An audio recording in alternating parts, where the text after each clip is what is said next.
은혜로 날 보듬으시고 사랑으로 품어주셔도 내 마음 한 자락도 지키지 못하는 이 모습 부끄럽습니다. 따스한 곁을 내어주신 10월 30일 주일 예배 올려드립니다.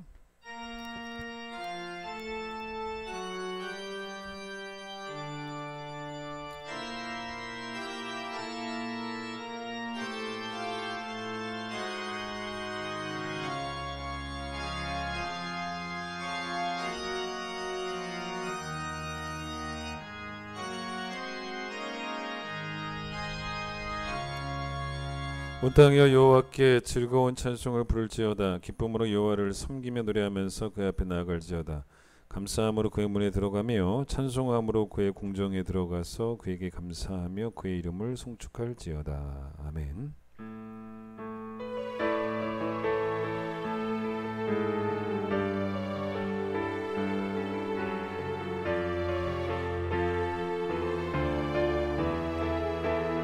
모든 영광과 존귀와 능력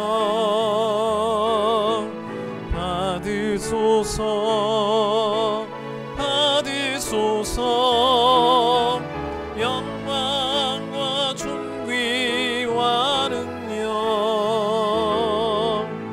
받으소서 받으소서. 그리스도 살아계신 하나님, 이 시간 우리의 죄를 고백합니다.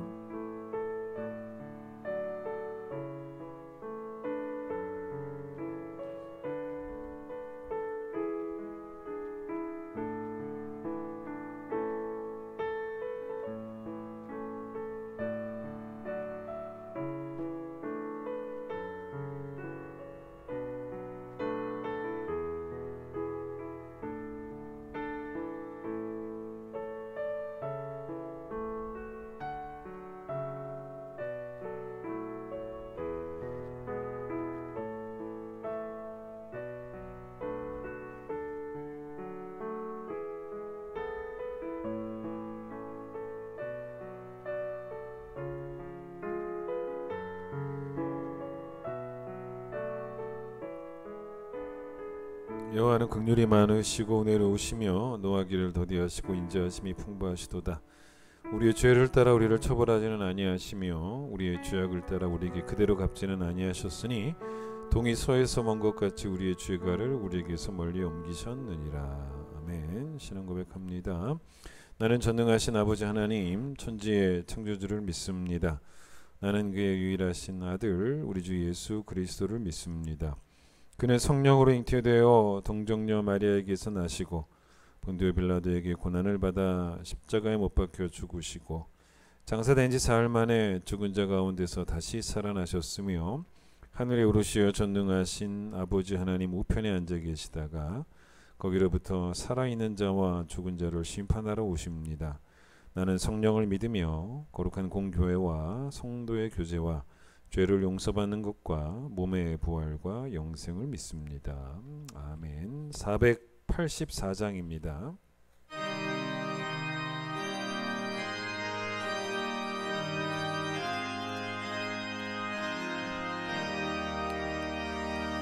내 맘에 주여 소망되소서. 주 없이 모든 일 헛되어라. 밤에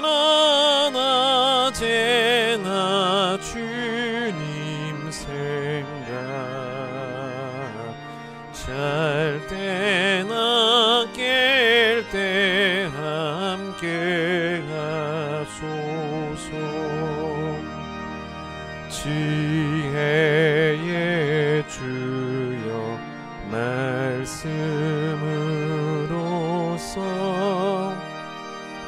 언제나 내 안에 계십소서. 주는 내 아버지 나는 아들 주 안에 내가 늘 함께하네.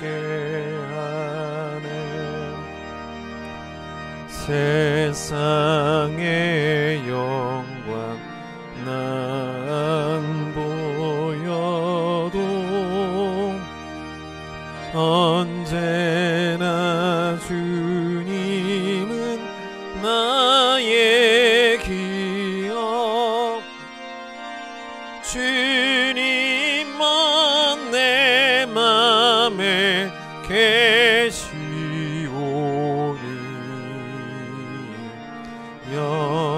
영원한 주님 참 귀하셔라. 영원한 주님 내 승리의 주. 하늘의 기쁨을 주옵소서. 어떠한 고난이 닥쳐와도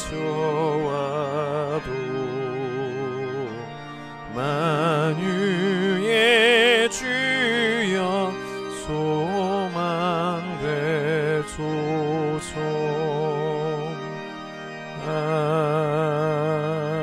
아멘.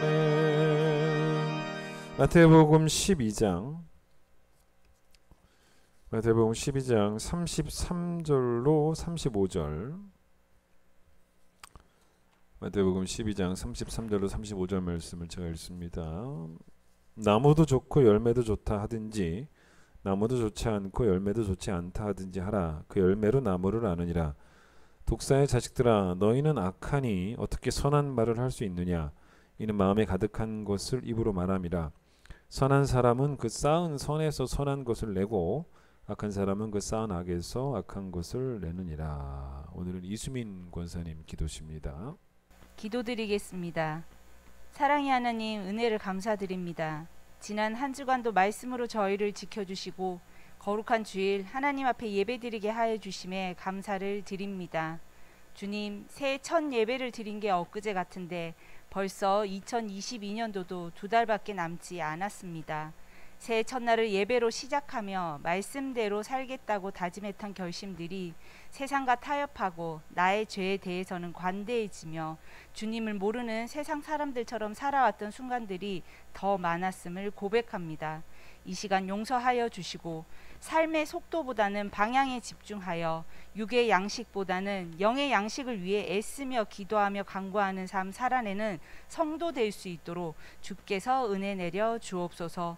여호와를 경외하는 것이 삶의 목표가 되게 하시고 성전 안과 성전 밖의 삶이 늘 동일하며 사람들의 시선이 아닌 하나님의 시선에 민감한 성도 될 수 있도록 이 시간 우리의 심령을 회복시켜 주옵소서. 주님, 오늘은 종교개혁 주일입니다.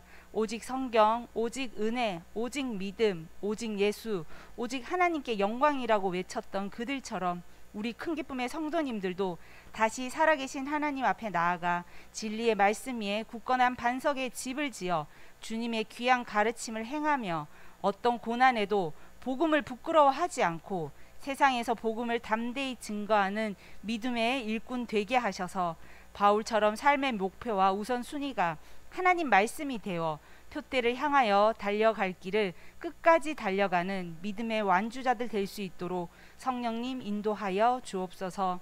듣고 지식만 늘어가는 성도 되지 않게 하시고 나의 나됨이 모두 하나님의 은혜임을 기억하며 받은 은혜에 합당한 삶을 살아내는 성도 될 수 있도록 주님 은혜 내려 주옵소서.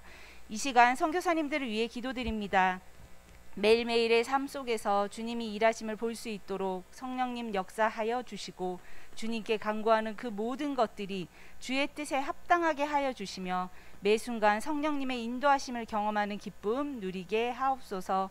선교지에서 함께 생활하고 있는 가족들에게도 동역의 기쁨을 알게 하셔서 언제나 사랑과 기쁨이 넘칠 수 있도록 그 가정 위에 주께서 은혜 내려 주옵소서.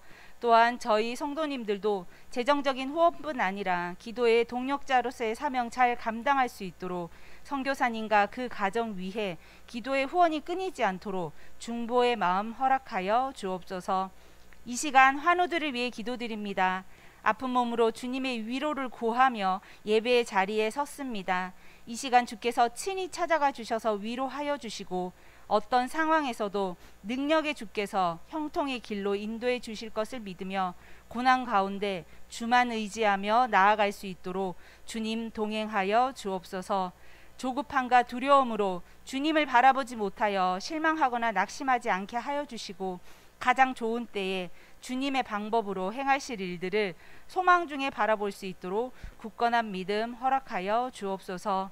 이 시간 교회 학교를 위해 기도드립니다. 코로나로 아직 어려운 상황 가운데 있지만 주님이 함께 하심을 믿으며 교육자와 교사들이 기도로 예배를 준비하게 하시고 나의 힘과 나의 노력이 아닌 오직 주님만 의지하며 예수님의 마음으로 아이들을 섬기게 하옵소서. 주님, 세상 속에서 우리 아이들은 매 순간 선택을 하며 살아갑니다.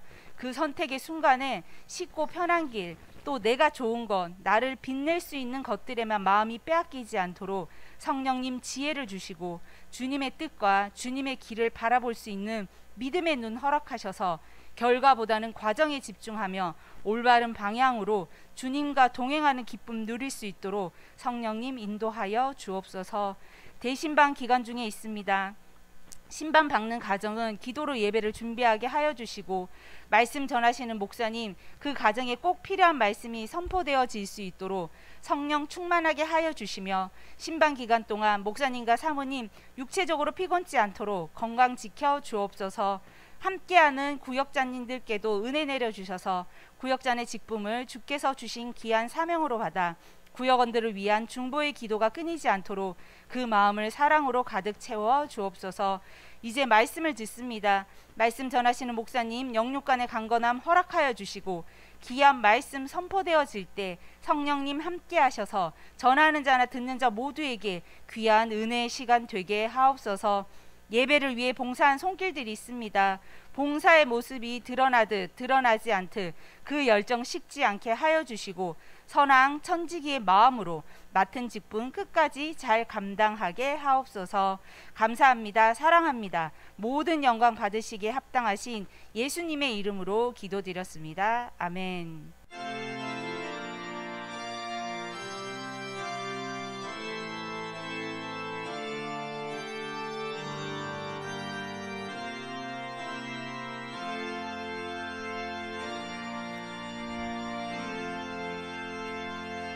봉헌하겠습니다.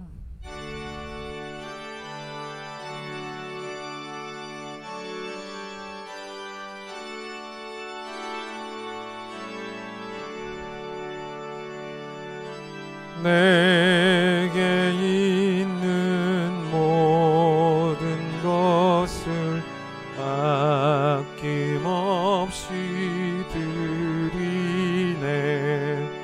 사랑하고 의지하며 주만 따라 살리라. 주께 드리네. 주께 드리네.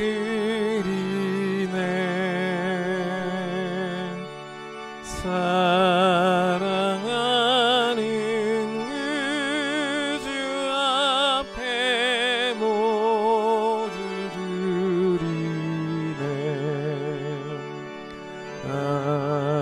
아멘. 거룩하신 하나님, 주의 이름에 합당한 영광을 올려드리기를 간절히 소망합니다. 사모함으로 주 앞에 나왔습니다. 늘 우리의 영혼의 좋은 것으로 채워주시는 하나님을 오늘 예배를 통하여 만나게 하여 주셔서 다시금 우리 영혼이 소성케 되어지고 회복되어지고 치유함 받는 귀한 시간 될 수 있도록 주님 축복해 주시기를 소망합니다.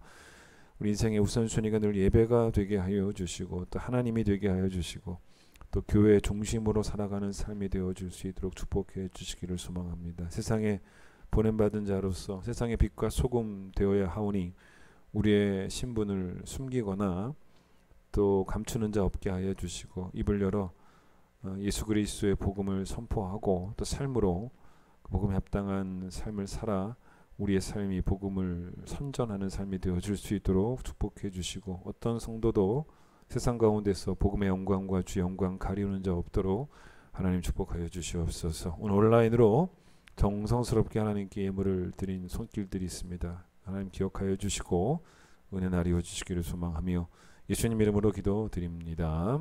아멘.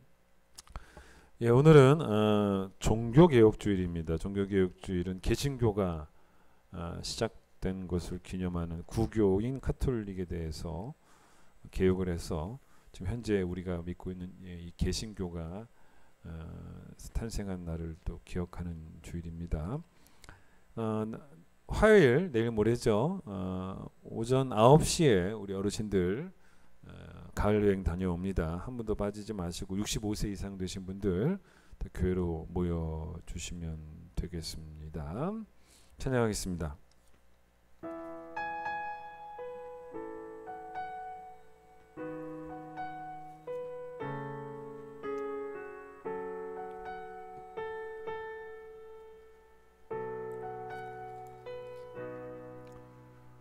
은혜로 날 보듬으시고 사랑으로 품어주셔도 내 마음 한 자락도 지키지 못하는 이 모습 부끄럽습니다. 따스한 곁을 내어주시 주님 앞에 나아갑니다. 표현 못할 긍휼로 나를 붙드시는 주 이름만 바라봅니다.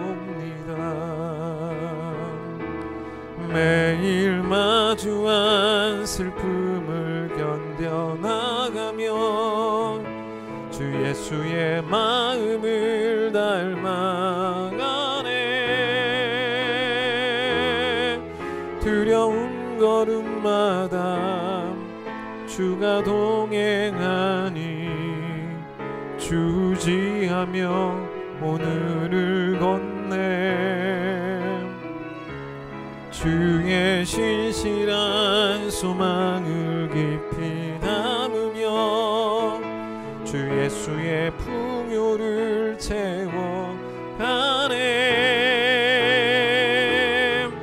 하나님의 자녀로 명예 지켜가며 깊어진 삶을 주께 드리네. 외식이라는 게 뭐겠습니까? 겉과 속이 다른 거죠. 외식의 목적은 간단합니다. 사람들을 속이는 거고, 왜 속이냐? 그걸 예수님께서는 뭐라고 표현하셨냐면 마태복음 6장 2절에서 사람에게서 영광을 받으려고 라고 말씀하십니다. 그러니까 외식하는 사람은 하나님께 영광을 돌리는 삶에 대해서는 관심이 없고 사람에게서 영광을 받는 것에만 집중하는 그런 사람이겠죠. 예수님이 마태복음 15장 8절에서 이거를 뭐라고 말씀하셨냐면 외식하는 사람들을 이 백성이 입술로는 나를 공경하되 마음은 내게서 멀도다 라고 말씀을 하신다는 것입니다. 이것은 예수님이 이사야의 말씀을 인용을 하신 겁니다. 이사야 29장 13절에 나오는 말씀인데 하나님이 남유다의 죄를 이제 지적을 하시면서 하셨던 말씀을 예수님은 이제는 누구 보고 들으라고 이 말씀을 인용하신 거였냐면 예수님 시대의 바리새인들과 서기관들, 외식의 달인들 아니겠습니까? 이들 보고 들으라고. 다시 한번 들어보세요. 마태복음 15장 7절 8절. 외식하는 자들아 이사야가 너희에 관하여 잘 예언하였도다. 일렀으되 이 백성이 입술로는 나를 공경하되 마음은 내게 멀도다. 여러분 결국 이제 마음의 문제인데 성경에 뭐라고 나옵니까? 하나님은 중심을 보신다. 이 중심이라는 단어가 구약 성경에는 뭐 여러 번 나오고 신약 성경에는 한 번 나옵니다. 근데 성경에 나오는 중심이라는 단어는 마음과 같은 단어이기 때문에 마음으로 바꾸시면 되는데 창세기 8장 21절에 보시면 한번 들어보세요. 여호와께서 그 향기를 받으시고 그 중심에 이르시되 내가 다시는 사람으로 말미암아 땅을 저주하지 아니하리니. 자, 이게 무슨 말씀이냐면 어떤 이야기냐면 노아 시대 때 하나님이 세상에 죄가 가득한 걸 보시고 물론 물로 온 세상을 다 멸하십니다. 노아 가족만 살려내셨죠.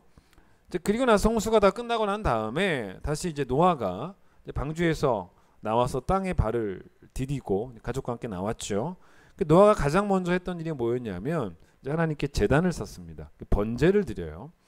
그때 하나님이 그 제사를 받으시고 하나님이 하나님의 중심에 이르셨다라고 나. 하나님의 중심에 뭐라고 말씀하셨냐면 하나님의 중심에 뭐라고 말씀하셨냐면 다시는 물로 세상을 멸하지는 않겠다.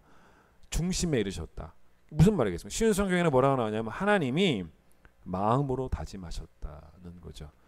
그래서 그 약속의 증표로 또 무지개도 보여주셨고, 그러니까 하나님의 중심, 그러니까 하나님의 마음이란 말입니다. 신약 성경에서는 마가복음 2장에 중심이라는 단어가 나오는데 이거는 또 예수님의 마음이라고 설명합니다. 들어보세요. 예수님이 중풍병자를 고치시는 내용인데 그 중풍병자를 고치는 과정 가운데 중풍병자에게 뭐라고 말씀하셨냐면 작은 자여 너가 죄사함 받았다 이렇게 말씀하시니까 서기관들이 말로 표현하지는 않고 마음속으로만 생각을 해요. 어떤 생각했냐면 지금 이 사람이 신성모독을 하는구나. 하나님 한 분 외에 누가 죄를 사할 수 있겠는가? 왜 자기가 죄를 사하지? 이런 말을 속으로 생각을 하고 있었는데 그때 마가복음 2장 8절 들어보세요. 그들이 속으로 이렇게 생각하는 줄을 예수께서 곧 중심에 아시고, 그러니까 그들의 마음이 어떤지 예수님이 예수님의 마음으로 다 알고 계셨다. 그걸 중심이라고 했죠. 그래서 다윗을 어떤 사람이라고 성경은 말하냐면 하나님 마음에 합한 자. 무슨 말입니까? 하나님이 다윗의 중심을 보시고 하나님의 중심에서 기뻐하셨다. 그런 말이겠죠. 하나님의 중심으로 인정하셨다. 뭐 그런 말씀이겠죠. 자, 그런데 하나님이 우리의 마음을 중심을 아신다라고만 성경은 표현하지 않고 감찰하신다라는 표현도 씁니다. 이 감찰이라는 단어는 조금 더 센 느낌입니다. 조사하신다는 조사하고 계신다가 바로 감찰입니다. 그러니까 우리의 생각이 죄를 짓고 있는가 아닌가를 주도면밀하게 이렇게 보고 계신다는 그런 이야기죠. 그래서 이 중심을 감찰하신다는 말씀의 의미는 결국 마음의 동기까지 다 읽어내고 계신다는 그런 거겠죠. 근데 이제 우리가 어떤 사람의 행동과 이렇게 언어를 보고 그 사람의 마음의 동기가 뭔지를 읽어낼 수 있는 재간은 우리에게 없습니다. 그러나 하나님은 아니라는 거죠. 그래서 예레미야 17장 10절 들어보세요. 나 여호와는 심장을 살피며 폐부를 시험하고 각각 그의 행위와 그의 행실대로 보응하리니. 자, 여기서 일단 심장이라고 번역된 단어가 원어로는 레브라는 단어인데 이 단어가 보통 대부분 성경에서 우리 성경에서는 마음으로 번역이 됩니다. 근데 여기서 조금 더 강하게 표현하려고 마음이 아닌 심장이라고 번역한 것 같고, 폐부는 뭡니까? 원래 폐부는 의학적으로 접근을 하면 허파죠. 허파입니다. 폐죠. 그래서 우리나라 그리고 우리가 숨 쉴 때 숨 쉬는 부분이 바로 폐부겠죠.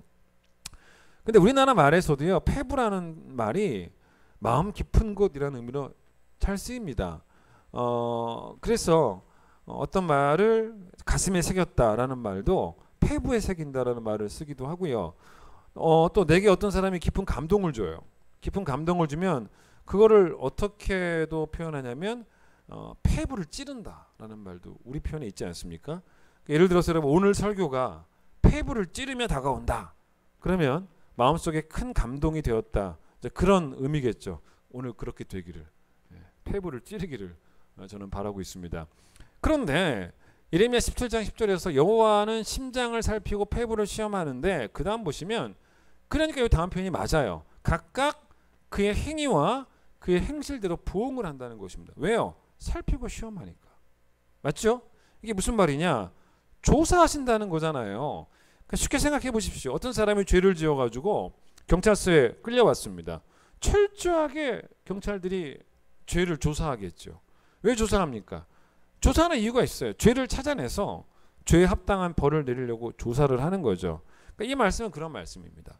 그러니까 하나님이 어떻게 말씀하십니까? 나 여호와는 들어보세요. 행동을 살피고 시험해서 행위대로 보응하겠다라고 말씀하시는 게 아닙니다.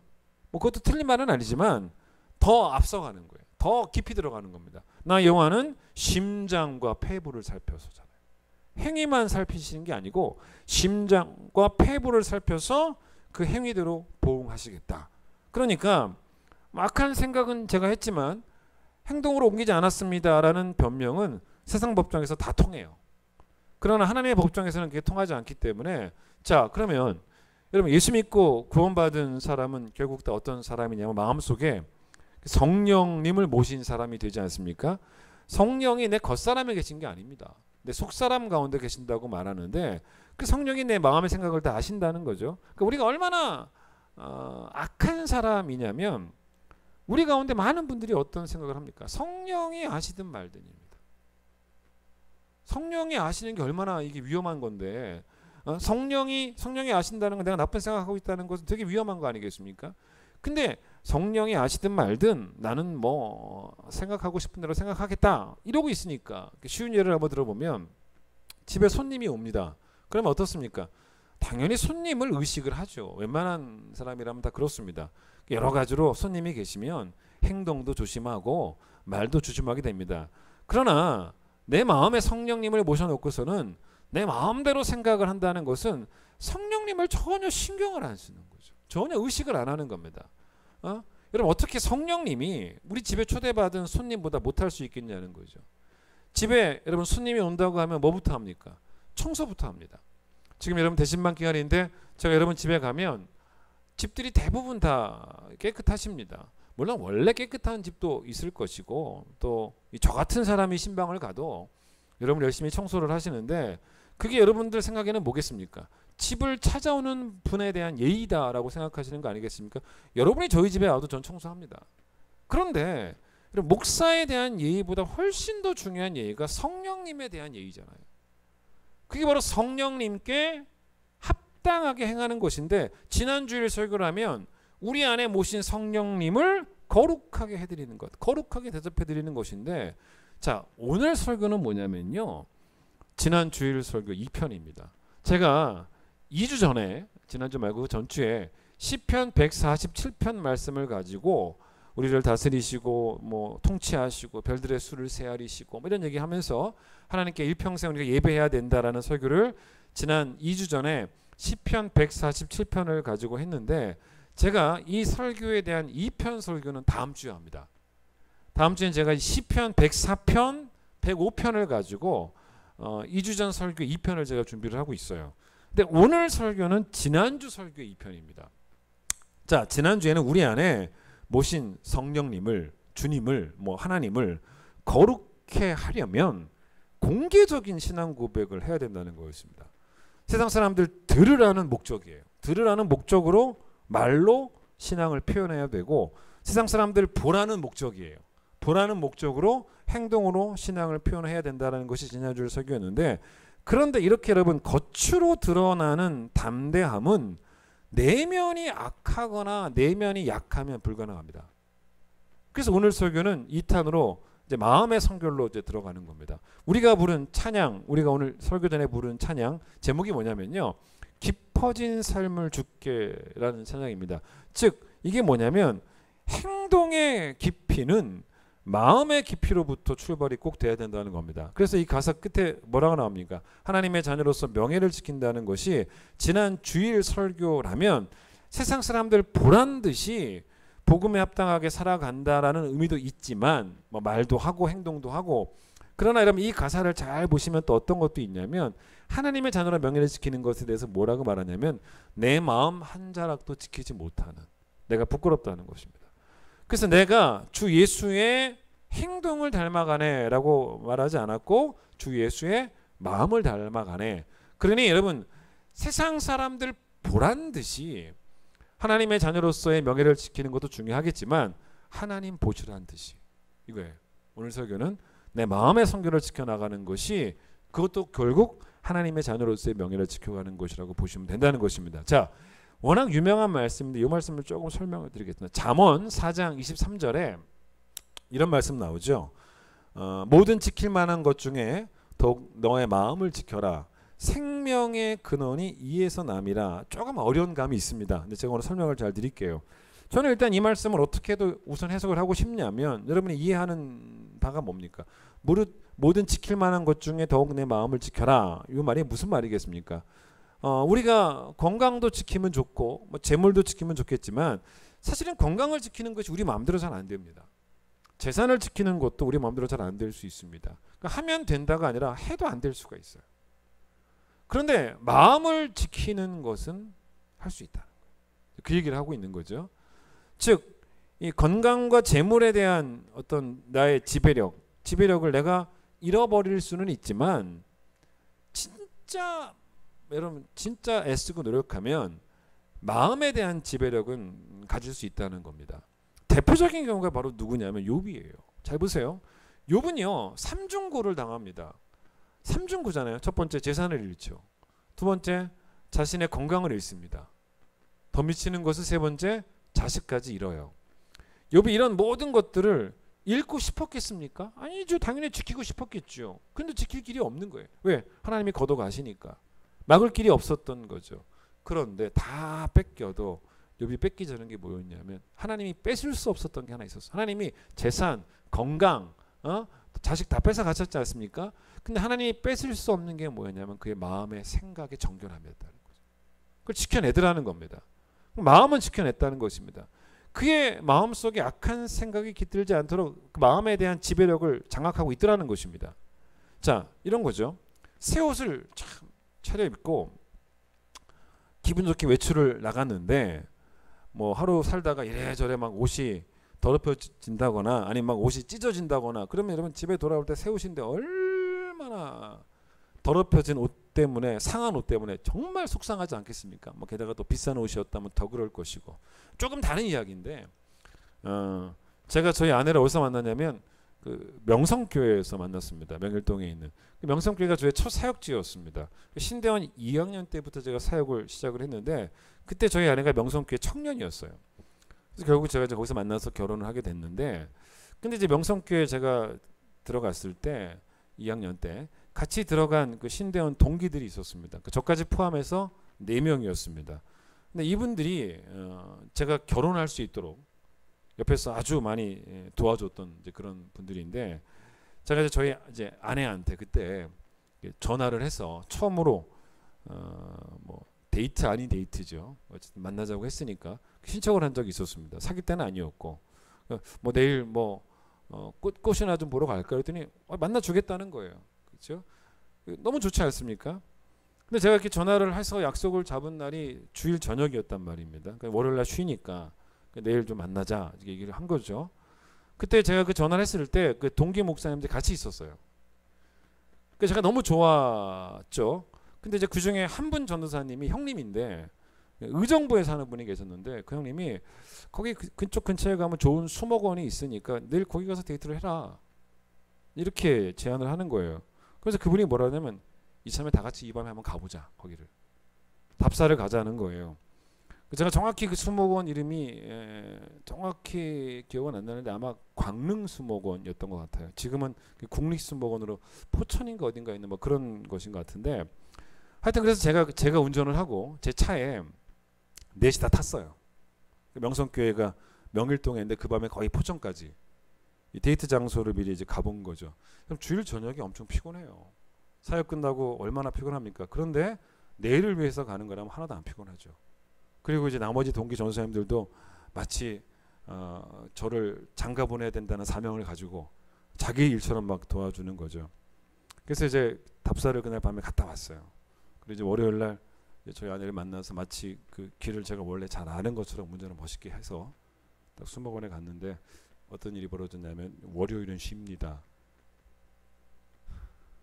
제가 얼마나 속상했겠습니까? 뭐 그런 기분 아니겠습니까? 조금 다른 이야기를 말씀드렸죠. 새 옷을 입고, 잘 보세요. 처음 외출을 했는데 새 옷이 더럽혀졌을 때 무척 속상한 것처럼, 여러분 근데 보세요. 그렇게 데이트를 미리 답사해도 속상하지 않습니까? 그런데 여러분 이런 모든 것보다 훨씬 더 속상한 것이 뭐냐면 내 마음이 죄로 더럽혀지는 거. 이게 너무 싫어야 돼요. 이게 너무 수치스러워야 됩니다. 즉 내가 마음에 죄가 들어오지 않도록 마음의 문 앞에 서서 마음을 잘 지켜야 되는데 그걸 실패했을 때가 제일 성도라면 속상해야 되는 겁니다. 모든 지킬 만한 것 중에 더욱 내 마음을 지켜라. 이게 사실은요 좀 어려운 말입니다. 왜냐하면 우리 성경에 이렇게 나오지만 원문을 보면 꼭 그렇게만 해석될 건 아니에요. 그러니까 원문을 제가 여러분에게 보여드리면서 뭐 분석도 해드리고 그럴 수 있겠지만 여러분이 히브리어를 이제 모르시니까 그건 이해하기 어려울 것이고, 그러니까 원문을 보여드릴 수 없으니까 제가 이제 이거를 그 말로만 설명을 드리면, 이건 사실은 자세히 보시면 원문을 보면 가능한 해석이 세 가지입니다. 첫 번째가 여러분 지금 이해하는 그대로 다른 많은 것들 중에서 우선적으로 지켜야 되는 건 마음이다, 이렇게 해석할 수 있겠지만, 두 번째는 어떤 해석도 가능하냐면요,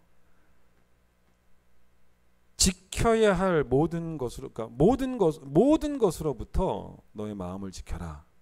이게 무슨 말이냐면 우리의 마음이 죄에 물들게 하려고 우리 마음을 공격하는 모든 것들로부터 내 마음을 잘 지켜내라. 이렇게 해석도 가능해요. 세 번째 해석은 뭐도 가능하냐면 보세요. 지킬 걸 동원해서 네 마음을 지켜라. 그러니까 모든 수단과 방법을 다 동원해서라도 마음은 꼭 지켜내야 된다. 성도라면. 이런 의미예요. 여러분 죄가 들어오는 통로가 어디입니까? 마음으로 들어옵니다. 그럼 죄가 나가는 통로가 어디입니까? 마음으로 나갑니다. 마음에서 나가버리면 행동에서도 죄가 사라져 버리는 거예요.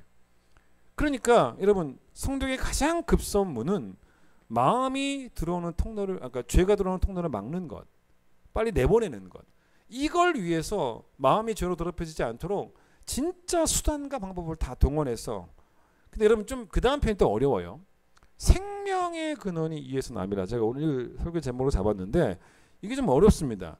근데 이걸 이제 생명이라는 단어를 어떻게 해석하는 게 여러분 사실은 이해하기 쉬우냐면, 영어 성경은 다 뭐라고 나오냐면 life라고 합니다. life. 그러니까 이거를 삶이다, 삶으로 해석하는 게 제일 좋습니다. 그러니까 무슨 말이냐면 우리가 보세요. 이런 말입니다. 잘 들어보세요. 어떤 삶을 살든지 그 삶의 근원지는, 그러니까 그 삶을 이루어내는, 그 삶을 만들어내는 근원지는 어디냐면 마음이라는 거예요. 마음으로부터 그 삶이 나온다는 그런 이야기입니다. 이제 좀 이해가 되셨죠? 자, 오늘 우리가 보는 본문도 사실 그런 똑같은 이야기입니다. 자, 마음이 악하니, 그 마음의 근원지가 마음이 근원지인데 그 마음이 악하니 악한 삶이 나오는 것이고, 반대로 마음이 선하면 그게 근원지니까 거기에서 선한 삶이 나온다, 그런 이야기인데, 자 12절 보세요. 33절. 자, 예수님께서 뭐라고 말씀하시냐면 열매로 나무를 안다라는 말씀을 하십니다. 그 열매의 상태를 보면요, 나무의 상태를 알 수 있는 건 아니겠습니까? 나무의 상태라고 말해도 되고 조금 더 깊이 들어가면 뿌리의 상태죠. 뿌리의 상태를 열매를 보면 압니다. 그래서 예수님은 우리의 행동 또 우리의 언어를 열매라고 말씀하신 것이고, 그 행동과 언어의 근원이 되는 마음을 나무 또는 나무의 뿌리라고 보셨다고 보시면 돼요. 그러니까 속사람이 악한 사람이 절대로 하지 못하는 게 뭐냐면 선한 말과 선한 행동은 절대로 못한다는 것입니다. 뭐를 할 수 있냐면 선한 척은 할 수 있지만, 어떤 사람이 선한 말을 하는데 그 선한 말의 근원지가 만약에 마음으로부터 나온 선한 말이 아니고 혀 끝에서 출발한, 혀로부터 나온 그런 것이라면 그건 가짜라는 거죠. 그런데 보세요. 선한 척 하는 거죠. 그게 바로. 선한 척도 속사람이 악하니까 선한 척하는 거지. 속사람이 선한 사람은, 그러니까 우리가 그거를 뭐 진짜인지 가짜인지 분별을 못한다 할지라도 하나님 보시기에 선한 척은 악 아닙니까? 그러니까 속사람이 선한 사람은 선하게 말하고 선하게 행동하고 말지 선한 척하지는 않는다는 것입니다. 맞는 거죠. 그래서 34절 보세요. 34절에 뭐라고 말씀하시냐면 너희가 독사의 자식들아 너희가 악하니까, 뭐가 악하다는 거예요? 너희 마음이 악하니까 당연히 선한 말도 못한다는 거죠. 자, 그런데 왜냐하면 그 다음 35절 보세요. 마음에 가득한 것이 그대로 입으로 나오는데, 그게 이제 34절 끝에 나오죠. 마음에 가득한 것이 입에서 나오는데, 그러면 35절 보시면 선한 사람은 그 쌓은 선에서 선을 내고 악한 사람은 그 쌓은 악에서 악한 걸 내는데, 자, 그러면 선한 사람이 35절 선을 쌓아두는 곳이 어디입니까? 마음이라는 거예요. 마음에 선을 쌓아두니까 말도 행동도 선하게 나올 수밖에 없는 것이고, 반대로 마음에 자꾸 악을 쌓아두니까 말도 행동도 다 악할 수밖에 없다는 것입니다. 자, 그런데 이걸요 이렇게 한번 풀어가 보겠습니다. 잠언의 말씀에서 선한 삶의 근원이 마음이고 악한 삶의 근원도 마음이라고 했지 않습니까? 그게 제가 잠언에서 봤던 말씀이었는데, 방금 전에 설명했던 말씀인데, 그렇게 생각을 하면 33절, 34절, 35절을 이렇게 따로따로 좀 봐도 좋을 것 같아요. 33절은 어떻게 표현한 것이냐면 마음이 마음의 나무를 말하는데, 다른 말로 하면 뿌리죠. 그러니까 뿌리가 근원입니다. 마음이 뿌린 거죠. 뿌리라는 근원에서 열매가 나온다는 거죠. 그러니까 뿌리가 근원이죠. 그런데 34절은 어떻게 보시면 될까요? 33절은 뿌리라면 예수께서 뿌리에서 열매가 나는 것처럼 34절은 뭐라고 보시면 좋을 것 같으냐면 마음을 예수님이 이런 느낌 같아요. 셈이라고, 셈. 자, 왜 그러냐면 34절 끝에 보세요. 마음에 가득한 것을 입으로 말한다라는 느낌은, 여러분 셈에서 뭐가 나옵니까? 뿌리에서는 열매가 나오지만 셈에서는 시내가 흘러나오지 않습니까? 근데 만약에 셈에 물이, 좋은 물이든 나쁜 물이든 간에 물이 가득 차 있지 않으면 시내로 흐르지 않아요. 근데 여러분 셈이 거기 보세요. 넘쳐야. 거기 뭐라 그럽니까? 예수님께서 마음에 가득한 것. 셈이 넘쳐야 시내도 흐르는 거 아니겠습니까? 그래서 그 마음의 셈이 깨끗한 물로 가득 차서 흘러서 말의 시내나 행동의 시내가 깨끗할 수도 있고, 아니면 마음의 셈이 더러운 물로 가득 차서, 그게 근원이죠. 그래서 말의 시내나 행동의 시내가 더러울 수도 있고, 그러니까 이거는 이제 근원을, 마음을 셈으로 표현한 거죠. 33절은 뿌리로 표현한 거죠. 오늘 설교 제목과 맞지 않습니까? 자, 그러면 35절은 뭐라고 표현했겠습니까? 쌓는다라는 표현이 나오니까 창고의 개념으로 접근하고, 창고의 개념. 창고라는 거죠. 여러분 창고에 간직하고 있다가 꺼내 쓰는 그런 개념입니다. 우리는 지금 다 집에 뭐 냉장고도 있고, 뭐 심지어는 김치 냉장고도 있고, 옛날 선조들은 어땠습니까? 가을에 수확한 것들, 그걸 집안 어딘가에 보관하려면 뭐 김치를 보관하려고 해도 서늘한 창고를 만들어서 거기다가 넣어두고 겨울을 나면서 거기서 빼서 먹고, 요즘도 그런 분들이 있지 않습니까? 나는 자연인이다. 그 보시면 거기 그런 분들 막 이렇게 하고 있지 않습니까? 근데 여러분 창고가 만약에 너무 더워요. 더워서 그 안에 있는 것들이 다 썩었어요. 그러면 창고에서 나오는 것은 당연히 썩은 것밖에 못 나온다는 것입니다. 그러니까 마음의 창고에 쌓여있는 것이 선한 것이냐 아니면 썩은 것이냐를 체크해 보라는 말씀인 거죠. 자, 예수님은 마음을 세 가지 근원으로, 33절 뿌리로, 그렇죠? 두 번째 셈으로, 세 번째 창고로. 그러니까 뿌리 관리, 맞죠? 셈 관리, 창고 관리가 신앙이라는 거예요. 이런 예를 한번 들어봐 좋을 듯합니다. 여러분 창고라는 말도 있지만 우리 이런 말 있지 않습니까? 보고라는 말 들어보셨죠? 여러분 보고라는 말이 뭡니까? 보물창고라는 거죠. 보물창고입니다. 그러니까 보물을 거기다가 보관하는 거죠. 예를 들어서 집에 금고 있는 분들이 있으시죠? 제가 지금 사는 아파트에는 금고는 없더라고요. 설령 금고가 저희 집에 있어도 뭐 넣어둘 돈도 없습니다. 근데 금고에 뭘 넣어둡니까? 보통 사람들이 사랑하는 걸 넣어둡니다. 좋아하는 것, 아끼는 것. 그게 돈이든 보석이든. 여러분 거기 금고에다가 누가 썩은 것 넣는 사람이 어디 있습니까? 정말 자기가 아끼는 것, 사랑하는 것, 좋은 것, 돈, 보석. 근데 여러분 우리의 마음의 금고에 들어있는 여러분이 아끼는 보배가 뭐냐는 거죠. 그게 뭐냐면 죄를 사랑하는 마음입니다. 이 마음을 너무 귀하게 여기는 거예요. 그러니까 그게 너무 자기에게 좋은 거니까 죄를 사랑하는 마음을 금고에 보관하고 있다는 거예요. 그게 이 말씀입니다. 자, 더 쉬운 예를 들어보겠습니다. 아빠가 낚시를 너무 좋아해요. 근데 하나는 바다 낚시를 배를 타고 가는데 뭐 아들이 별로 가고 싶어 하지 않는데 아빠가 같이 너도 같이 가자. 너 나랑 같이 가고 싶다. 그래서 아들 데리고 왔어요. 그런데 뭐 상상입니다. 바다에서 배가 뒤집혀 가지고 아들이 죽었어요. 아빠는 가까스로 살아났습니다. 여러분 그러면 아빠가 당연히 무슨 생각하겠습니까? 내가 낚시를 사랑하지 않았다면 이런 일이 벌어지지 않았을 텐데 내가 낚시를 사랑해서 내 아들이 죽었구나 라는 생각을 할 수밖에 없게 되겠죠.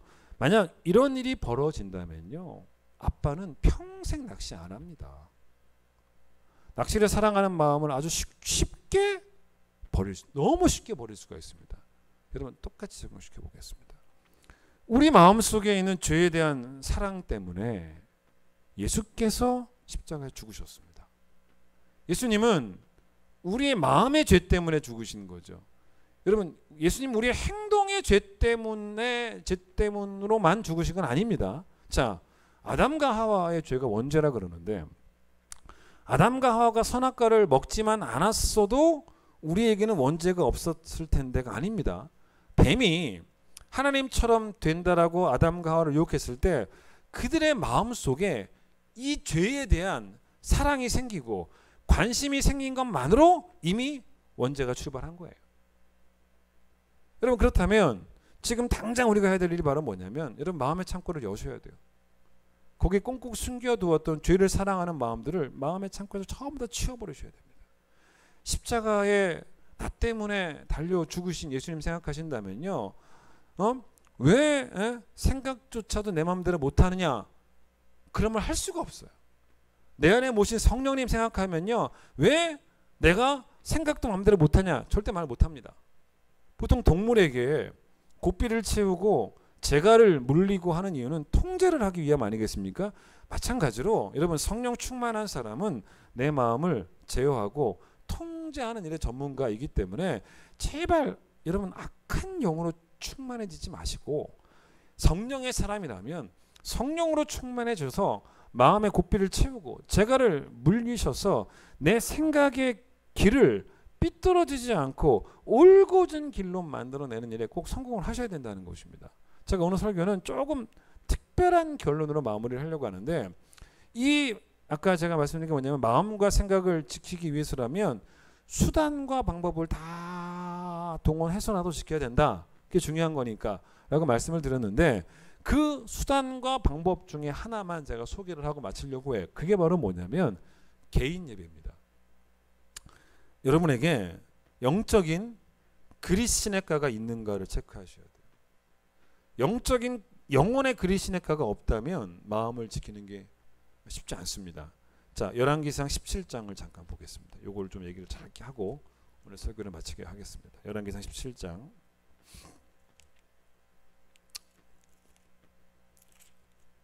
구약성경 545페이지 17장 1절부터 7절까지 말씀을 제가 한번 읽어보도록 하겠습니다. 길르앗에 요구하는 자 중에 디셉 사람 엘리야가 아합에게 말하되 내가 섬기는 이스라엘의 하나님 여호와께서 살아계심을 두고 맹세하노니 내 말이 없으면 수년 동안 비도 이슬도 있지 아니하리라 하니라. 여호와의 말씀이 엘리야에게 임하여 이르시되 너는 여기서 떠나 동쪽으로 가서 요단 앞 그리시네가에 숨고 그 시냇물을 마시라. 내가 까마귀들에게 명령하여 거기서 너를 먹이게 하리라.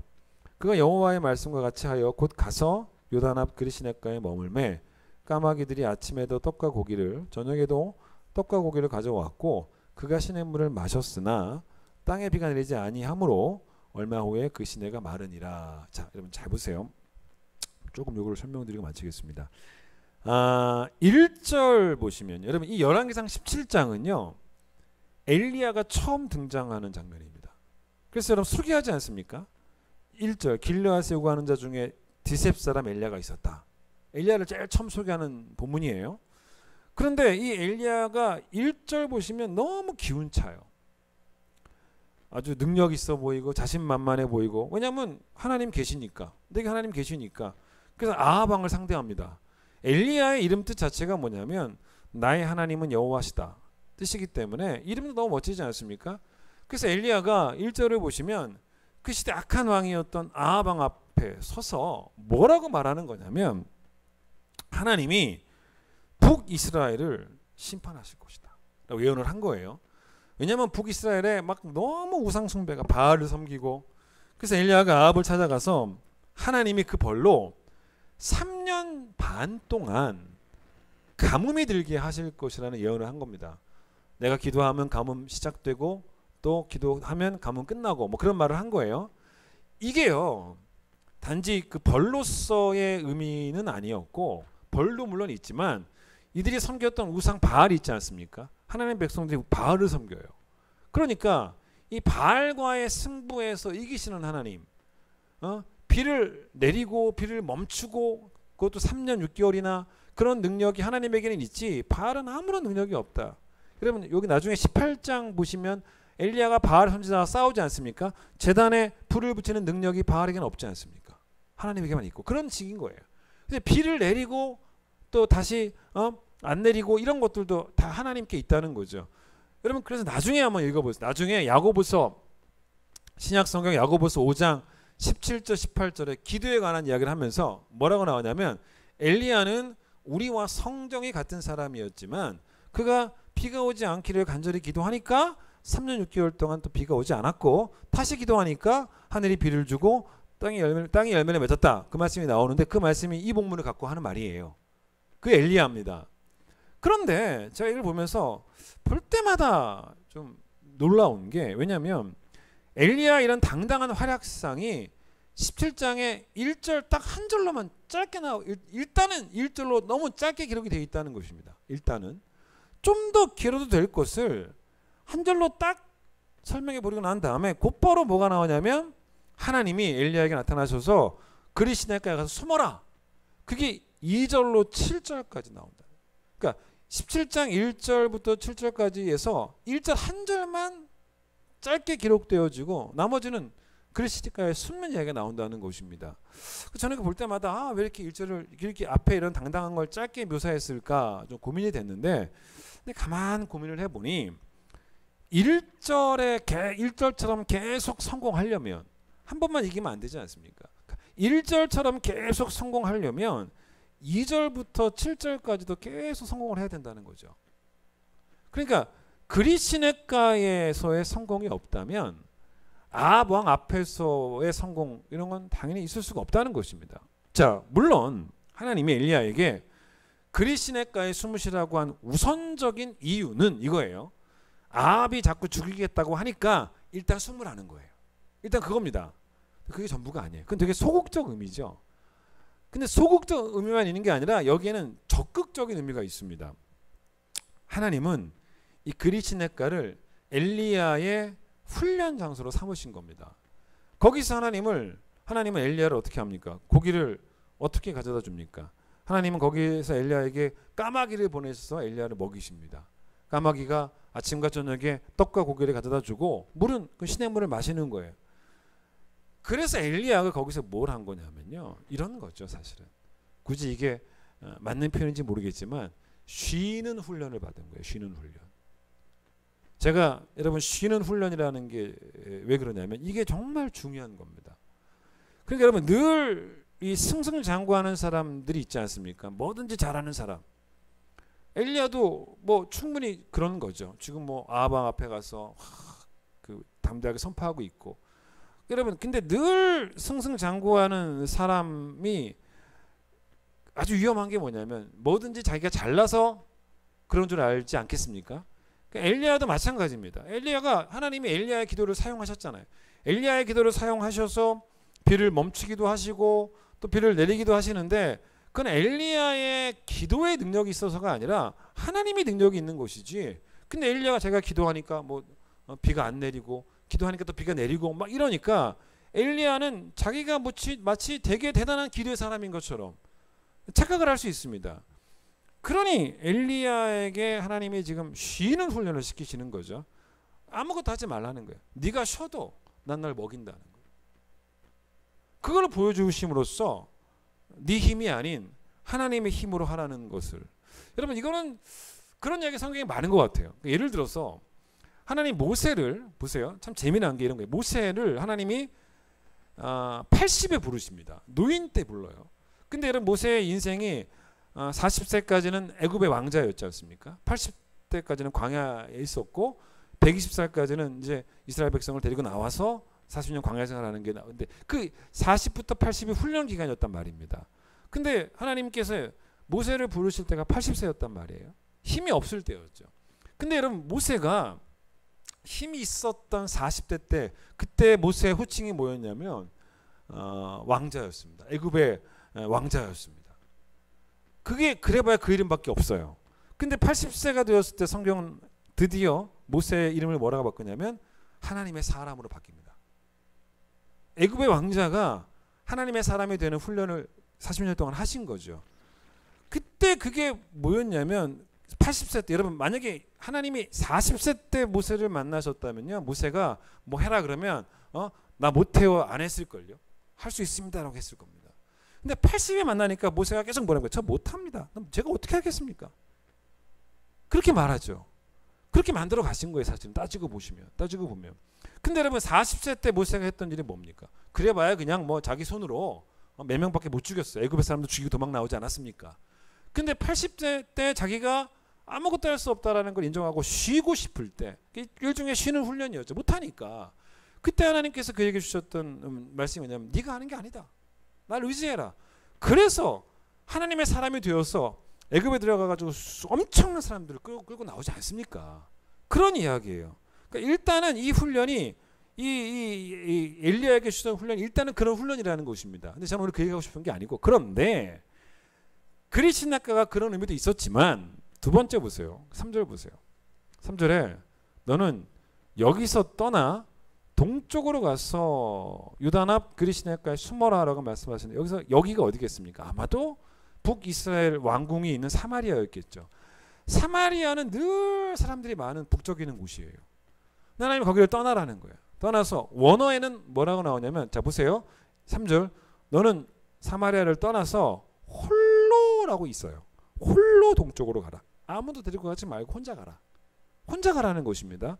여러분 잘 보세요. 그리시냐가에 왜 보내셨냐면 혼자 있게 하시는 어떤 훈련 장소였냐? 거기서 다시 네가 나를 1대1로 만나는 훈련을 하라는 거예요. 외로움을 즐기라는 말이 아닙니다. 아무것도 없는 그리시냐가 사람이 없어요. 그런데도 불구하고 거기서 보이지 않는 하나님 앞에 서는 훈련을 하라는 것입니다. 왜냐? 이제 곧 또 수많은 사람들 앞에서 싸워야 돼요. 18장만 봐도 수많은 바알의 선지자들과 누구의 재단에 불이 붙나 싸웁니다. 그런데 하나님은 엘리야가 수많은 사람들 앞에 설 때 반드시 이기려면 속사람이 깨끗해야 된다고 하셨다. 속사람이 깨끗하지 않으면 이길 수 없다. 적과 싸워서 이기기 위해서 필요한 것은 싸움의 기술이 아니에요. 속사람의 정결함입니다. 여러분 잘 보세요. 제가 왜 개인 예배를 말씀드리냐면 자 보세요.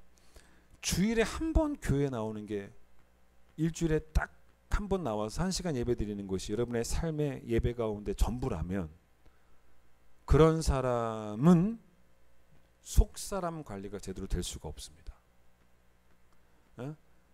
이 예배에 나오기까지 오늘 예배 드리기까지 여러분의 삶의 자리에서 매일 그것도 자주 하나님을 1대1로 만나는 개인 예배가 있어야 되는 것이 왜냐하면 보세요.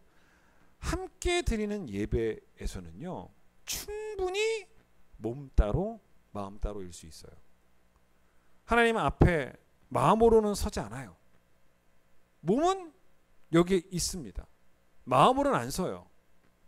그러면서 내가 몸이 여기 있다는 이유만으로 할 일은 다 했다, 예배를 드렸다라고 생각하는 사람들이 여러분 가운데 꽤 많을 거예요. 그러나 1대1 예배가 일단 진짜예요. 1대1 예배는 절대로 몸 따로 마음 따로 일 수가 없어요. 왜? 누가 보는 것도 아니고 나 혼자 드리는 예배는 하나님만 보시는 하나님 앞에서 예배인 걸 내가 알아요. 그 예배야말로 정말 마음의 정직을 훈련할 수 있는 최고의 훈련입니다. 이런 마음의 정직을 훈련하는 최고의 훈련은 뭐냐면 개인 예배입니다. 그래서 내 마음을 감찰하시고 내 마음을 조사하시는 하나님 앞에 서는 용기가 바로 뭔지 아십니까? 개인 예배예요. 그 용기 없이 공동체 예배는 드릴 수 있어요. 그러나 개인 예배는 이 용기 없이는 불가능하기 때문에 여러분, 하나님은 엘리야를 크게 사용하시려고 그 예배를 그를 초대하신 거예요. 그게 바로 그리시네가입니다. 여러분의 영혼에도 그리시네가가 있어야 되는 거예요. 그래서 속사람부터 꼭 진짜 성도가 되는 여러분 모두가 되시기를. 그래서 그 속사람의 강함으로 지난주일 선교 세상에 나가서 공개적으로 여러분의 신앙을 언어로 또 행동으로 드러내는 여러분 모두가 되시기를 간절히 축원드리겠습니다. 찬양하겠습니다.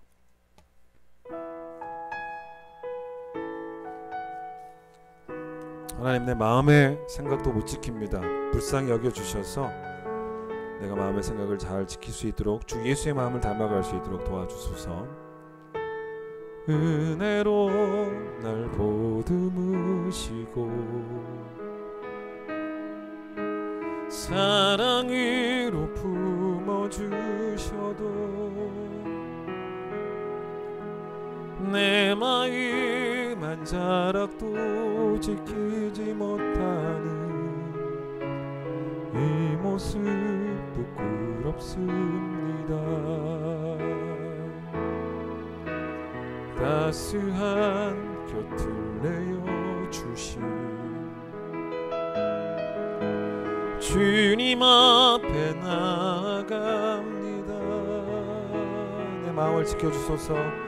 표현 못할 긍휼로 나를 붙드시는 주 이름만 바라보. 내 생각의 깊이로 하나님의 영광 돌리기 원합니다.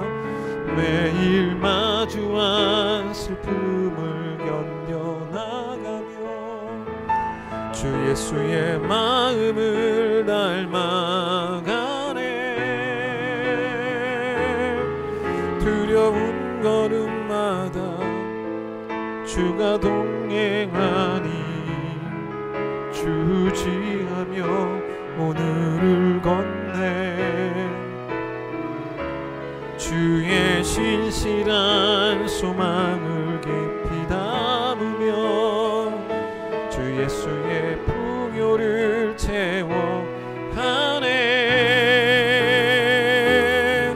하나님의 자녀로 명예 지켜가며 깊어진 삶을 주께 드리네. 은혜로 날 보듬어 주시고 은혜로 날 보듬으시고 사랑으로 품어주셔도 내 마음 한 자락도 지키지 못하는 이 모습 부끄럽습니다. 따스한 곁을 내어주신 따스한 곁을 내어주신 주님 앞에 나아갑니다. 표현 못할 긍휼로 나를 붙드시는 주 이름만 다. 하나님, 내 마음에 주의 마음과 주 예수의 풍요를 내 마음에 채워주소서. 매일 마주한 슬픔을 견뎌나가며 주 예수의 마음을 닮아가네. 두려운 걸음마다 주가 동행하니 주지하며 오늘을 건네. 주의 신실한 소망을 깊이 담으며 주 예수의 풍요를 채워가네.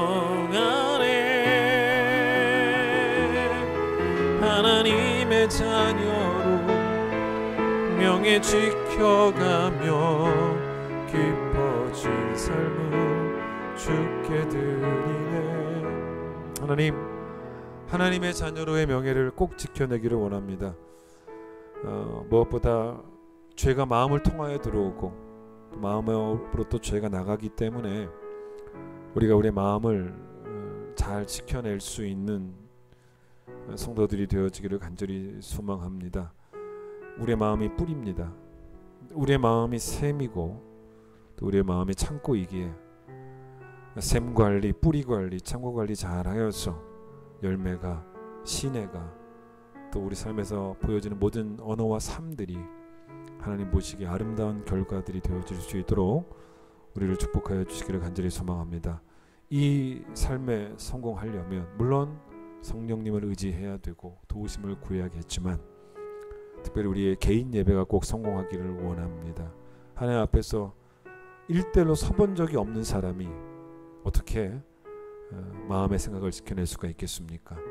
내 마음을 조사하시고 감찰하시는 하나님을 모른다면 공예배에 함께 참석해서 여기 있는 것만으로 예배에 성공했다라고 말할 수 없기에 오늘도 삶의 순간순간 삶의 모든 자리에서 하나님과 1대1로 만나는 예배에 꼭 성공하는 영혼의 그리스도가가 있는 모든 성도들이 되어줄 수 있도록 하나님께 축복하여 주시기를 간절히 소망합니다. 그래서 우리 속사람과 우리 겉사람이 다 복음에 합당한 사람이 되어질 수 있도록 좀 축복해 주셔서 우리 안에 모신 성령을 거룩해 만들어드리는 귀한 성도들 꼭 되어질 수 있도록 하나님 축복하여 주시옵소서. 이제는 예수님의 놀라우신 은혜와 하나님의 사랑과 성령의 역사하심이 속사람의 아름다움으로 영광 돌리기 원하는 모든 성도들 위해 함께 하시길 간절히 축원하옵나이다. 아멘.